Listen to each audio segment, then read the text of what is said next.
Hello friends, welcome to my channel kids story bag. चलिए सुनते हैं आज की कहानी। और आज की कहानी का शीर्षक है जापानी नेवला। जापान में एक बहुत ही सुंदर जगह है नारुमी। वहाँ पर एक नदी के किनारे एक नेवला रहता था। यह नेवला नदी के पार जाकर जंगल के जानवरों को परेशान करता था। वह सबको सताता भी रहता था। यदि किसी को चोट लग जाए तो प्यार से उसे मरहम लगाने को देता था, लेकिन यह मरहम नींबू के रस और काली मिर्च से बना होता था। इस कारण मरहम लगाने वाले को और ज्यादा पीड़ा होने लगती थी। नेवले को यह सब देखकर और भी मजा आता था। उसने एक दिन खरगोश के साथ भी ऐसा ही किया।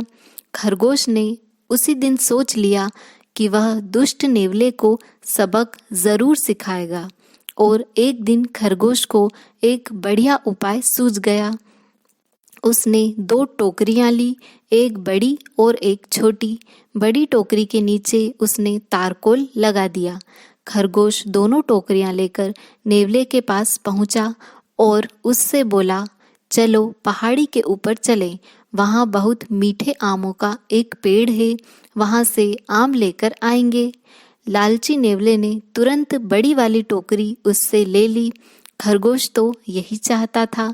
पहाड़ी के ऊपर जाकर दोनों ने आमों से टोकरियां भर ली। बड़ी वाली टोकरी भारी हो गई। नेवले ने भारी होने के कारण टोकरी नीचे रख दी।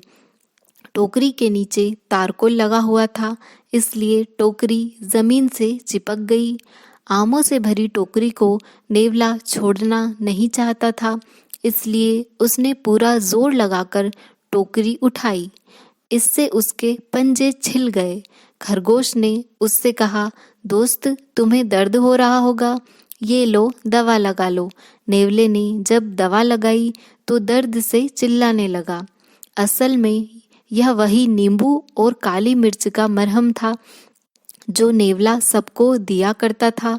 नेवला परेशान होकर नदी की ओर भागा। वह नदी पार करके जल्दी से जल्दी अपने घर पहुंचना चाहता था। नदी के किनारे पर 2 नावें खड़ी हुई थी, एक पुरानी और एक नई चमचमाती हुई। नेवला तुरंत नई नाव में बैठ गया। इस नाव में एक छेद था। नाव डूबने लगी।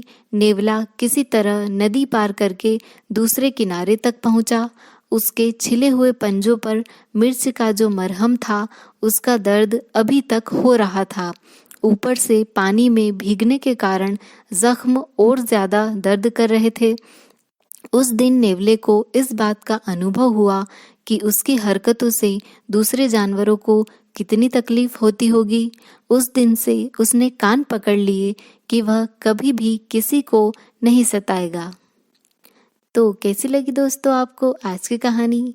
ऐसी ही मज़ेदार कहानियाँ सुनने के लिए सब्सक्राइब कीजिए किड्स स्टोरी बैग को। चलिए मिलते हैं अगली कहानी के साथ अगले वीडियो में। Thank you.